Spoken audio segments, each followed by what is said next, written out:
Bonjour, aujourd'hui je vais vous montrer comment on va fabriquer un bouchon avec une valve pour effectuer la purge de liquide de frein du système de freinage.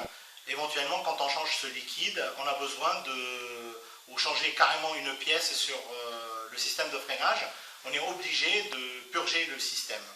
Voilà, ce que vous avez besoin, vous allez vous procurer à la casse éventuellement le bouchon d'un bocal de freinage et vous allez prendre une perceuse avec une mèche de 13.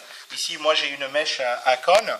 Là, j'ai le bouchon, je l'ai déjà percé pour faire plus vite.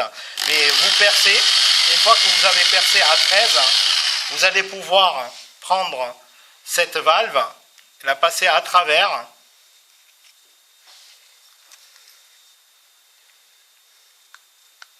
Voilà. Et là, du coup, vous avez un bouchon avec une valve. Maintenant qu'on a préparé le bouchon avec une valve, vous allez vous procurer d'un gonfleur ou éventuellement d'une pompe à vélo avec un manomètre pour mettre 2 barres dans le circuit de freinage. Alors, on enlève le bouchon du bocal, on remet notre bouchon fabriqué, on remet le gonfleur,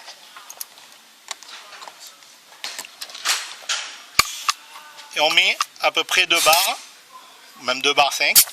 Voilà. Maintenant, on va passer derrière pour effectuer la purge. 3. Action. Maintenant, pour faire la purge, moi j'ai ramené une bouteille avec un tuyau, mais vous pouvez éventuellement prendre une bouteille à eau de demi-litre avec un tuyau transparent pour voir le liquide de frein et s'il y a les bulles d'air éventuellement. Là, on va préparer pour purger. Là, il faut voir ici. On ouvre, vu qu'il y a une pression dans le bocal. Et là, ça va vider l'air, s'il y a de l'air. Mais dans mon cas, ici, il n'y a pas de l'air. Une fois qu'on a effectué la purge, on referme le purgeur. Voilà, le tour est joué. Maintenant qu'on a effectué la purge, il nous reste juste à enlever l'air qui est dans le bocal.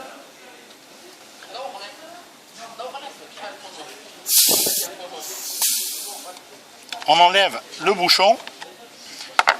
On vérifie le niveau. Si nécessaire, on remet le niveau préconisé par le constructeur. Et maintenant, la purge est effectuée. Également, pour le même système, vous pouvez fabriquer la même chose pour le bocal, pour vérifier l'étanchéité du circuit du liquide de refroidissement. Dans la prochaine vidéo, je ferai ça.